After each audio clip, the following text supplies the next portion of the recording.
estás, Rodrigo, querido? Bien, bastante bien. Sí, bastante te vemos. de estar acá.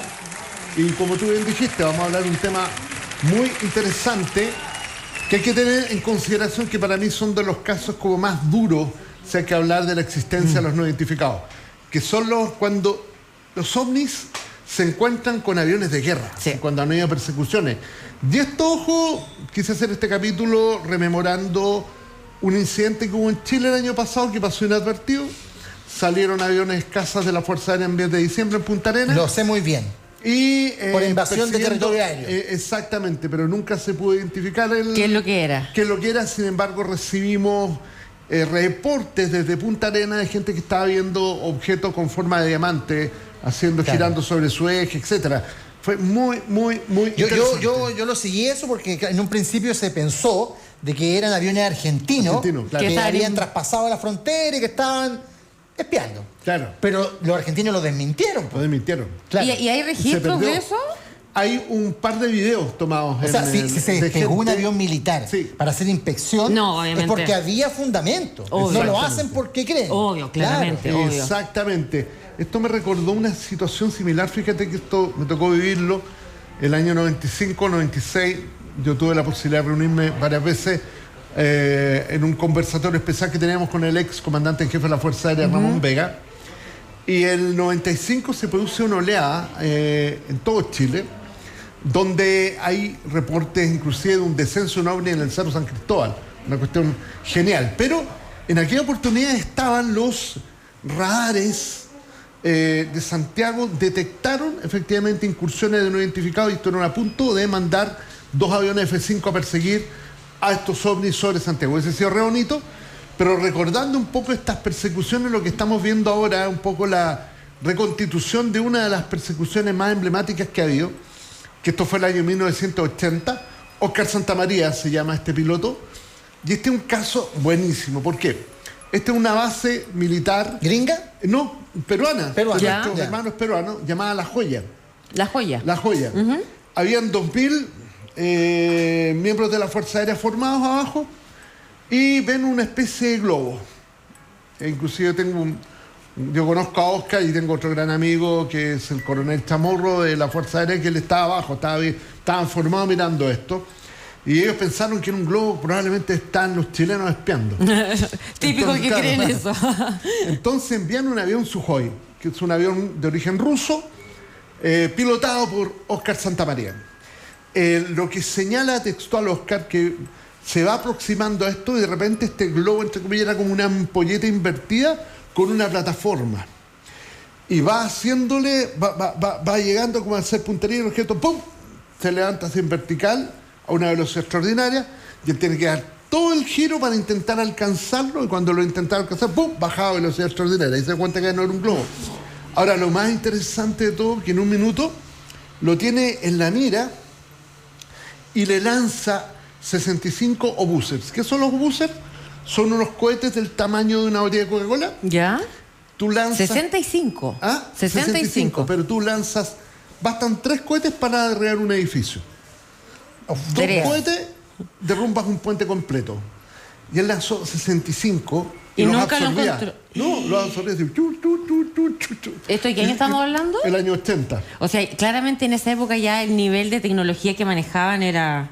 Y al parecer este caso que tú nos estás mostrando acá tiene la particularidad de estar muy bien documentado y con los actores hablando.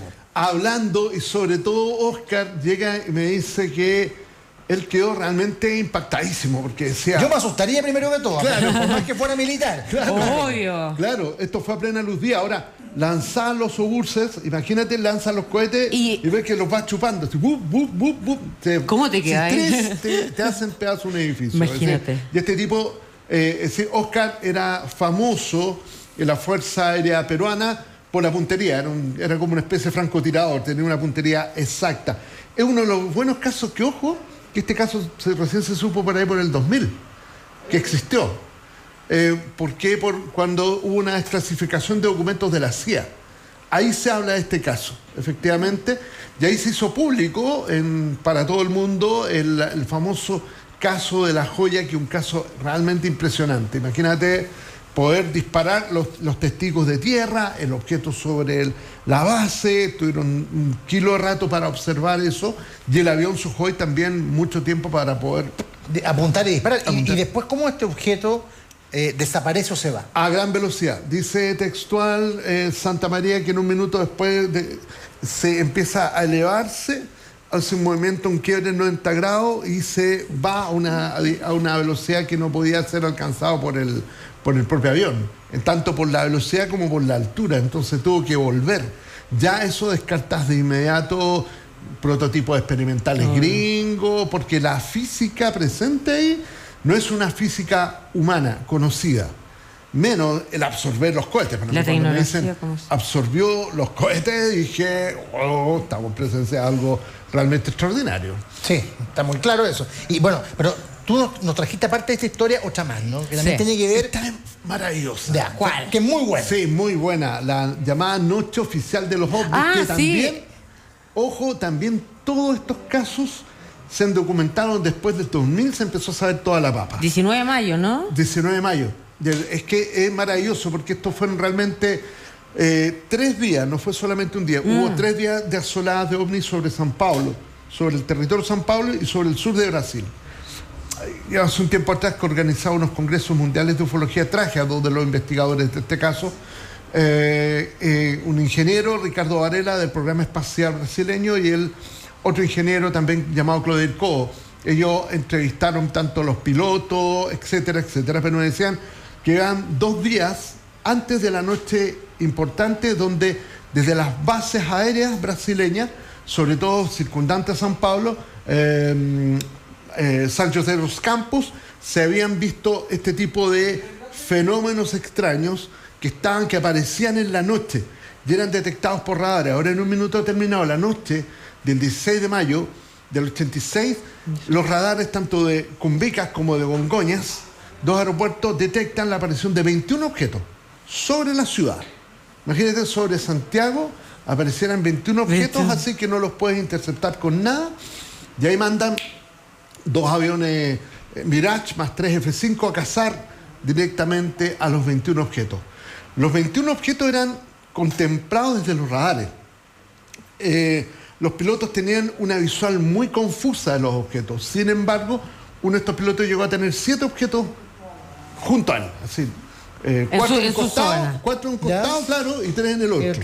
Ahora, lo más divertido de todo es que todo esto parte con la persecución de los aviones, y a los minutos después venían los aviones arrancando y los ovnis detrás. ¡Ay, qué! Totalmente la vuelta. Claro. Se invirtió la jugada. Ahora, lo fascinante de todo esto es que al otro día de esta tremenda persecución, nunca pudieron alcanzar, obviamente, los aviones a los ovnis. Al otro día... ¿Pero cómo terminó? Porque ya, lo partieron persiguiendo y después de vuelta. ¿Y qué pasó? Después, ¿aterrizaron? Los objetos se retiran y empiezan a desaparecer de a poco, los ven como desvanecerse. Lo interesante es el hecho, sobre todo, hubo 50 radares en todo el territorio que los detectaron, 50, es decir, eso estaba ahí. Inclusive los documentos de la CIA publicados también en el año 2000, se decía que se calculaba que esos objetos, esas esferas, tenían cerca de 200 metros de diámetro. Gigantes. Eran gigantes, eran unas cosas pero enormes. Lo interesante... O sea, el diámetro, para que ustedes tengan una impresión, de 2 canchas de fútbol juntas. Exactamente, imagínate. Cada uno de esos objetos. Sí. Ahora, lo interesante también fue que al otro día esta persecución, aquí hubo una cosa inédita y era de aplaudir. Estaba en ese minuto el presidente José Sarney, habían vuelto a la democracia. José Sarney llama al ministro de Aeronáutica, Octavio Moreira Lima, para decirle, oye, hagan una conferencia de prensa y digan la verdad, no escondamos nada. Y al otro día una conferencia de prensa con todos los pilotos que participaron en la persecución y el ministro de Aeronáutica reconociendo la persecución de los ovnis y que no eran fenómenos convencionales, así, sumamente transparente. Eso no se ha visto. Se vio un poco después con la oleada también ovni que hubo en los 89-90 en Bélgica, que también era una tremenda persecución, que podríamos hablar más adelante de eso. Pero en esta oportunidad la autoridad política quiso comunicar todo. Fue sumamente responsable. Y el tipo dice, el ministro, no eran aparatos convencionales, no eran cuestiones atmosféricas. Y todos esos días entre paréntesis, hubo gente que grabó ovnis sobre los sectores. Hay videos que se han mostrado de objetos esféricos, de repente como que volvían estos objetos silenciosamente y podían ser captados por algunos civiles que estaban ya sea arriba de los techos de unos edificios o próximos a sus casas, que habían estos movimientos raros, como que la incursión siguió. Ahí está justamente la conferencia de prensa, que fue muy interesante y, insisto, y esto se puede volver a repetir en cualquier momento. No, es que yo lo encuentro tremendo. Aparte que ahora también hay más posibilidad de tener registro audiovisual que lo que había antes. Tal cual, estamos en tiempo real conectados. Imagínate todos. que yo tuve una experiencia mientras conducíamos un programa llamado La Velona con el extinto Martín Chávez, tremendo comunicador, el año 17 de julio del año 97. La Velona en la radio Minería. En la minería, claro. Martín Chávez es el hijo de don Roberto Chávez. Exactamente. Mira, sí, pues trabajé con don Roberto. Y con Martín me acuerdo que una noche hicimos una transmisión con otro invitado, un amigo astrónomo, Carlos Ibáñez, genial, él es muy buen pedagogo. Hicimos el programa Arriba de los Techos en la radio Minería. Y mientras estamos transmitiendo... Que quedaba acá en Providencia. La idea era decirle a la gente, salgan. Estamos les aquí. Vamos a mostrar, claro, les vamos a mostrar qué estrellas son las más importantes que se en el hemisferio en invierno. ¿Está ahí? Estaba el astrónomo haciendo la clase de astronomía en directo. Pero empieza a hacer la clase de astronomía y de repente, ¡pum!, aparece una luz rara y Martín me dice, oye Rodrigo, ¿ves esa luz? ¡Bum! Y de repente vemos esta luz hacia las montañas, una pelota roja. Y yo dije, ¿qué será esa cosa? Y de repente se eleva hace un movimiento que era 90 Tú lo grados. reconociste inmediatamente. Yo dije, esa cuestión es rara, pero yo no me negaba. Cuento corto, llegó otro objeto. Mientras estábamos transmitiendo, llega otro objeto y empieza a bajar. O sea, estaban dos ahí. A bajar, habían dos. Baja, y todos lo estábamos transmitiendo por radio a las 2 de la mañana. El objeto desciende y ahí con las cosas. Porque este objeto se hincha, sale uno de acá, se hincha, sale otro de acá y forma un triángulo. Era como una nave nodriza que empezó a soltar otras naves más pequeñas. A la media hora teníamos 40 personas arriba del techo de la radio, hubo grabación en video. Creo que llegó a la televisión. ¿Llegaron más medios? Yo hice una especial para Discovery con esto y el primer capítulo de la serie OVNI, lo que digo, lo que tú señalabas, es decir, imagínate si todos, con el nivel de cámaras que tenemos hoy día, ¿qué cosas no podríamos registrar? Porque esa noche estuvieron 3 horas los ovnis sobre Santiago. 2, 3, 4, hasta las 5 de la mañana. Imagínate. Y llegaban unos objetos con forma de plato sopero, salían 1, 2, 3, 4, 5 esferas menores. ¿Cuántos salieron al final? ¿Lo contaste? Estaban los 3 objetos principales, después está el objeto plato sopero, pero este objeto lanzaba otras esferas que estaban en un instante y desaparecían, porque estos objetos aparecían y desaparecían, subían, bajaban, hacían quiebres 90 grados, se comportaban tal cual uno quiere que se comporte un ovni. Yo decía, le estaban haciendo el show, básicamente. Exactamente, y logramos por lo menos grabar un video, pero lo más impresionante era el papel de las comunicaciones, decíamos. ¿Habrá incidido que estábamos haciendo un programa de estos temas para que esta inteligencia resonara? Es que yo creo que querían manifestarse. Yo no lo descartaría, porque es muy singular. Claro. Yo me recuerdo otro episodio también, que no fue tan potente como este, pero que involucró a Asado Gigante. Sí. ¿Se acuerdan o no? 17 de agosto del 85. Y donde, claro, estaban como mostrando también el cielo, y de repente encontraron. Y al final todo el programa giró en torno a eso. ¿Qué pasa con esa luz? ¿En serio? Y hay imágenes, ¿no? De lo del 17, lo de Francisco está grabado. Sí, está grabado. Lo 17 paralizó a Santiago prácticamente. Y hubo toda una semana completa que se habló del suceso. Y es ahí donde se refuerza, entre comillas, lo que tú me ibas a hablar, mito de Friendship, porque hay una grabación que supuestamente se atribuía a los Friendship. Estaba relacionado. Manipulando ese cuerpo del 17 de agosto. Recientemente hubo una celebración del 17 de agosto en el Museo del OVNI en La Serena, donde participaron uno de sus principales protagonistas, Octavio Ortiz, junto con Cristina, su señora, que fueron los que estuvieron hablando ahí con esta voz que les decía, moviendo 5 grados cordillera, un cuerpo que posteriormente se investigó y habría dentro de todos los cuerpos observados por lo menos un tipo de globo llamado Moonflyer Infrared, que es un tipo de globo de la alta atmósfera muy brillante. Aunque los datos todavía está la discusión, hay gente que lo explica bajo esa vía, pero escuchando a un profesor, Gustavo Rodríguez, de la Escuela Técnica Aeronáutica, uno fue secretario del Comité de Estudio de Fenómenos Anómalos, se decía que era un globo que venía de Pretoria, de África, Pretoria queda en Sudáfrica. Pero en Sudáfrica, claro. Y, sin embargo, los datos técnicos que me dijo Gustavo es que el globo de Pretoria se destruyó cuando venía de Punta Arenas. Por lo tanto, no podría ser. Claro. Bueno, es un caso que tuvo un impacto sociológico enorme.